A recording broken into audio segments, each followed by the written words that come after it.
우리에게 주실 하나님의 말씀 룻기서 2장 10절에서 12절 말씀입니다. 13절 말씀입니다. 룻기서 2장 10절에서 13절. 룻이 엎드려 얼굴을 땅에 대고 절하며 그에게 이르되 나는 이방 여인이거늘 당신이 어찌하여 내게 은혜를 베푸시며 나를 돌보시니까 하니 보아스가 그에게 대답하여 이르되 내 남편이 죽은 후로 내가 시어머니에게 행한 모든 것과 내 부모와 고국을 떠나 전에 알지 못하던 백성에게로 온 일이 내게 분명히 알려졌느니라. 여호와께서 내가 행한 일에 보답하시기를 원하며 이스라엘 하나님 여호와께서 그의 날개 아래에 보를 받으러 온 내게 온전한 상 주시기를 원하노라 하는지라. 룻이 이르되 내 주여 내가 당신께 은혜 입기를 원하나이다. 나는 당신의 하녀 중에 하나와도 같지 못하오나 당신이 하녀를 위로하시고 마음을 기쁘게 하는 말씀을 하셨나이다 하니라. 고마우신 아버지 하나님, 넘치는 은혜를 받고 사는 우리 모두는 행복한 사람인 줄로 믿습니다. 비록 시대가 어렵고 상황이 어려워도 주의 은혜는 중단됨이 없이 지금도 곳곳에 나타나 때를 따라 돕는 은혜로 담대하게 은혜 보좌 앞에 찾아 나온 주의 백성들에게 은혜 베풀어 주시오니 감사합니다. 주여, 사랑하는 우리 모든 식구들이 주의 은혜 있기를 원합니다. 한량없는 넘치는 은혜를 우리 모두에게 부어 주시옵소서. 감사드리며 예수님 이름으로 기도합니다. 아멘. 우리는 어제 말씀을 통해서 룻이 보아스로부터 어떤 은혜를 받았을까? 룻이 받았던 은혜는 곧 하나님께서 오늘날 우리에게 베푸시는 은혜와 같다. 하나님은 이렇게 은혜를 베푸시는 분이다 라는 것을 우리가 미루어 우리가 교훈을 받을 수 있다고 말씀을 드렸습니다. 보호해 주셨습니다. 생활을 책임져 주면서 너 이 밭 떠나지 말고 이 밭에서 너 먹고 살 수 있도록 내가 책임져 줄게. 다른 데 가서 봉변 받지 말고 멸시 천대 받지 말아라. 책임질게. 이런 책임져 주는 그러한 은혜를 베풀었죠. 그리고 또 보아스는 그로 하여금 외부의 위험으로부터 종들을 시켜서 그 여인을, 갸냘픈 여인, 보호자가 없는 건 여인을 지키도록, 위험으로부터 지키도록 그렇게 명령을 하고 있는 모습을 봅니다. 우리 하나님께서도 우리의 생활을 책임지십니다. 그리고 위험으로부터 지키십니다. 하나님께서는 그 위험이 나에게 막중했을 때는요, 피할 길도 주세요. 감당할 수 없는 위험은 아예 허락도 않습니다. 하나님께서. 그리고 내가 피곤해가지고 못할 좀 될 때는 길을 여시면서 인도해 가세요. 그러니까 하나님은 지금도 졸지도 아니하시고 주무시지도 아니하시고 우리를 지키시고 보호하시고 공급하시고 인도해 가고 계시죠. 여러분, 이 사실을 반드시 믿으셔야 합니다. 하나님이 이렇게 세밀하게 여러분 한 분 한 분을 인도해 가고 계시는 겁니다.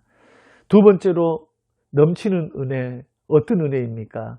목마름을 해결해 주신 은혜를 받았습니다. 9절 말씀 보면은 목이 마르거든 그릇에 가서 소년들이 기러온 것을 마시라 그랬습니다. 지금도 그렇지만 고대 팔레스틴 지방에서는 물 얻기가 매우 어렵습니다. 물이 귀해요. 엄청나게 귀합니다. 지금도 물이 굉장히 귀합니다. 지금도. 그래서 우물이 있는 곳을 중심으로만 사람이 살았어요. 그래서 먼 거리에 있는 들리를 나갈 때가 있지 않습니까? 들릴. 뭐 보리도 심어야 되고 밀도 심어야 되고. 그런데 이때는 성읍에 있는 우물에 가가지고 일하는 인부들과 짐승들, 낙타들 다 먹어야 되겠죠. 소도 먹어야 되고. 그러니까 먹을 수 있도록 물을 하루 종일 준비를 해야 돼요. 준비. 그렇게 해서 이 그릇이나 큰 항아리에 담아서 그 물을 공급해야만 물을 마실 수가 있습니다. 왜냐하면 건조한 기후이기 때문에 굉장히 이 지중해성 기후는 이 물을 수시로 보충을 해야지 그럼 마릅니다. 건조하니까. 피부도 굉장히 쉽게 말라요. 탈수가 쉽게 일어나는 기후라는 겁니다. 거기다가 낮에는 떼약볕이죠. 불볕더위. 그러니까 이 물이 없으면 살 수가 없어요. 굉장히 귀중합니다. 지금이야 수도꼭지를 틀면 물이 나오지만 그때는 물을 마음대로 먹을 수 있는 게 아닙니다. 이렇게 고생하면서 힘들게 물을 깊은 우물에서 물을 퍼서 끌어올려서 이렇게 운반을 해서 일하는 곳에서 그렇게 먹고 일을 해야 했으니 이것이 얼마나 고생이었겠습니까? 그래서 물 마시는 것 자체도 그 당시는 고역이었다. 자, 그만큼 물이 귀했다는 거죠. 여러분 오죽 했으면 팔레스타인 지방에서는 물 대신 포도주로 마신 거예요. 물이 귀해서. 그런 의미에서 자, 소년들이 기로운 물을 마시라 하는 것은 룻에게는 어떤 소식이냐면 생명수와 같아요. 너 물 먹지 마. 그럼 어떻게 해야 됩니까? 이 모든 걸 내려놓고 물 한 잔 그거 먹으려고 가야 돼요. 어디까지? 우물까지. 또 줄 서서 기다려야 되겠죠. 자, 이런 고생, 수고 해야 합니다. 그러한 고생스러운 곳에서 룻의 입장에서는 마음껏 물을 먹을 수 있는 물, 엄청난 은혜죠. 이걸 가리켜 생명수다 그렇게 말합니다. 룻에게 이 물을 마음껏 먹어라 라고 하는 것은 기갈, 목마름을 해결해 주는 은혜를 자꾸 제공해 주는 것과 같아요. 오늘날 보십시오. 예수 그리스도를 믿는 믿음의 사람도 호세아가 말한 것처럼 떡이 없어서 물이 없어서 기갈이 아니다. 목마름이 아니다. 여호와의 말씀이 없는 기갈이라고 말하죠. 주님은 우리에게 이렇게도 말씀하셨습니다. 요한복음 4장 14절과 15절에서 이 물을 먹는 자마다 다시 목마르니거니와 내가 주는 물을 먹는 자는 영원히 목마르지 아니하리니 나의 주는 물은 이 그 속에서 영생하도록 솟아나는 샘물이 되리라. 그러니까 주님을 구하고 은혜를 사모하면 주께서 샘물을 주시겠대요. 영원히 목마르지 않는 샘물. 어떤 샘물입니까? 성령의 샘물. 주님은 이 배에서 생수의 강이 넘치리라 라고 하셨을 때 이 생수의 강이 성령을 가리켜 말씀했다 그렇게 말씀하거든요. 그러니까 주님을 간절히 찾고 은혜를 사모하고 하나님 앞에 구하면은 영적으로 영원히 목마르지 않는 성령의 생수를 주신다는 거예요. 여러분 성령님이 역사하시면 기쁨이 생깁니다. 성령님이 충만하면 평안이 옵니다. 성령이 충만하면 담대해집니다. 성령이 충만하게 역사하시면 기도가 잘 됩니다. 신앙생활에 승리가 와요. 성령님이 도우시니까. 고난 중에도 기뻐할 줄 알고요. 성령님이 역사하시면 해석도 잘해요. 고난과 역경에 대한 해석.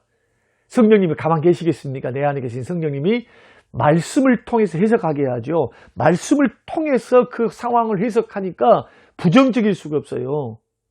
소망의 말씀, 긍정적인 말씀, 살리는 말씀, 위로의 말씀. 그러니 나의 영혼이 목마름이 한 방에 해결되죠. 사랑하는 성도 여러분, 성령의 생수 누가 주십니까?